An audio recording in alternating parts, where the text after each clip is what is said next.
Bicarain apa sih Pak Bu? Siti lihat kok serius sekali.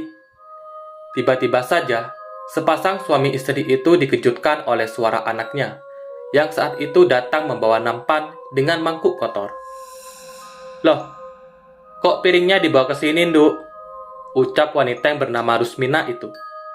Pandangannya teralih kepada nampan yang berisi mangkuk kotor. Iya Bu, airnya mati, keluh gadis berwajah oval itu. Ya udah, besok aja nyucinya.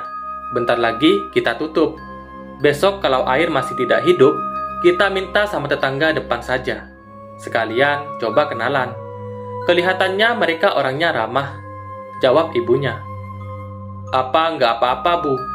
Siti pernah lihat suaminya mandangin ke warung kita. Ya, biasa itu. Mungkin karena belum kenal. Ya udah, kita beres-beres ya.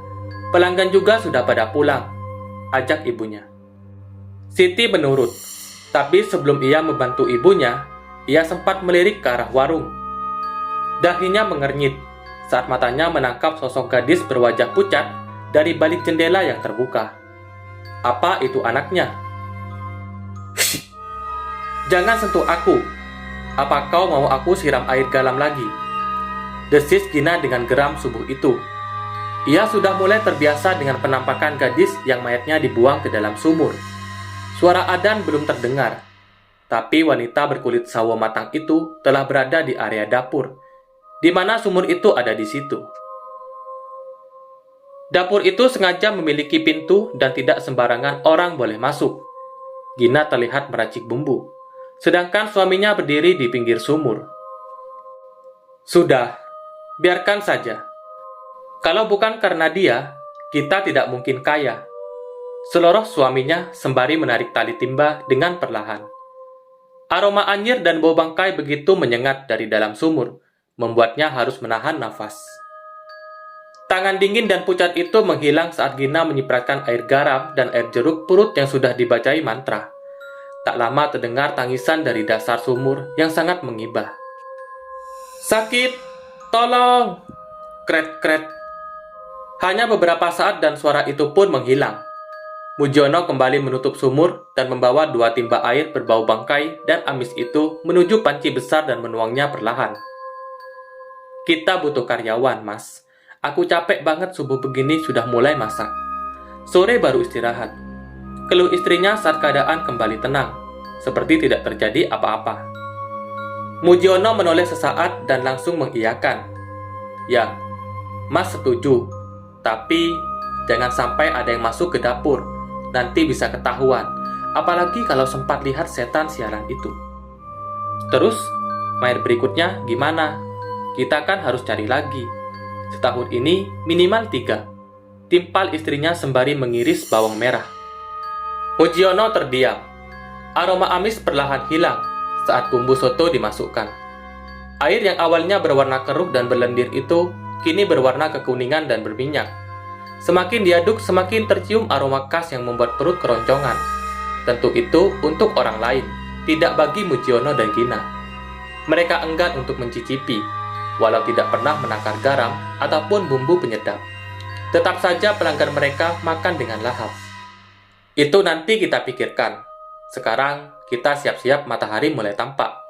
Semakin cepat jualan, semakin cepat selesai. Mujiono dan Gina lalu menghentikan pembicaraan mereka dan bersiap-siap untuk membuka warung, berharap dagangan mereka laris manis seperti sebelumnya.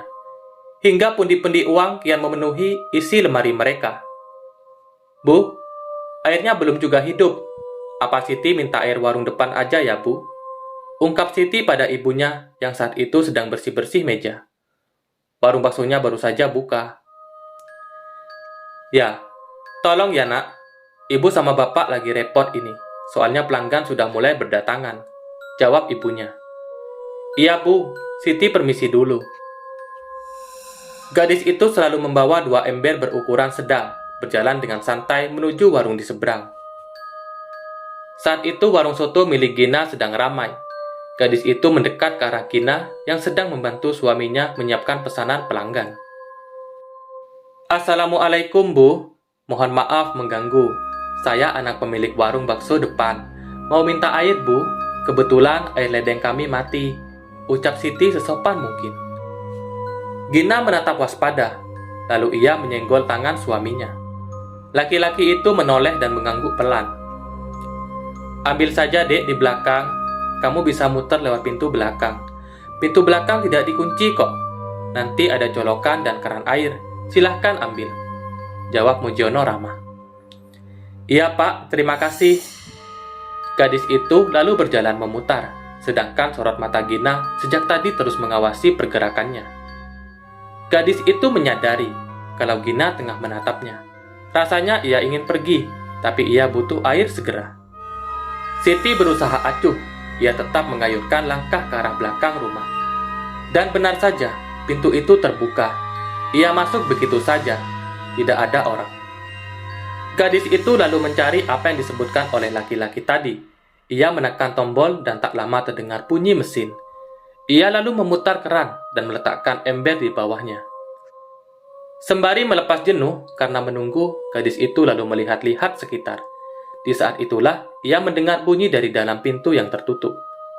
Srek! Ia seperti mendengar suara cakaran di pintu kayu. Sangat lirih karena bunyi gemercik air meredam suaranya. Didera rasa penasaran, gadis itu lalu mendekat ke arah pintu, dan ketika jaraknya hanya beberapa jengkal, Tolong aku! Sedang apa kamu di situ?" Gadis berhijab coklat itu tersentak dan langsung menatap ke belakang saat melihat wanita pemilik tempat itu sedang menatapnya dengan garang. Tadi ada suara di situ," jawab gadis itu terbata dan langsung menunduk takut. Kedua tangannya saling mengamit dengan keringat dingin yang mengucur. "Oh, itu. Cuma perasaan kamu aja kali. Gak ada apa-apa kok di dalam ruangan itu." Nada suara wanita itu langsung merendah. Lalu ia melangkah ke arah pintu yang tertutup.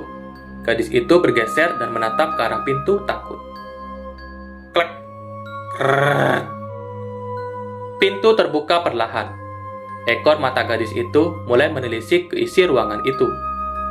Jantungnya berdetak kencang, takut jika ada sesuatu di tempat itu. Perlahan pintu itu mulai terbuka dengan lebar, dan ia bisa melihat dengan jelas keadaan di dalamnya, yang ternyata hanya ada sumur dan juga perlengkapan bumbu masak. "Tidak ada apa-apa kan? Mungkin suara tadi itu hanya khayalan kamu saja. Kalau kamu mau minta air, ambil saja. Maaf, tadi suaraku agak meninggi. Aku tadi hanya kaget dan tidak bermaksud membentak dirimu," ucap wanita itu panjang lebar. "Siti minta maaf, Te. Siti terlalu lancang. Sekali lagi, Siti minta maaf ya, Te." Gadis itu berusaha untuk mengulas senyum, meskipun ia merasakan ada yang berbeda dari tempat itu. Perasaan aneh dan membuat bulu kuduk meremang, hawanya pun terkesan mencekam. Wanita itu hanya tersenyum hambar. Sebenarnya ia kesal. Untung saja ia datang tepat waktu. Kalau tidak, gadis itu pasti akan mendengar suara-suara dari gadis yang ia tenggelamkan jasadnya di dalam sumur.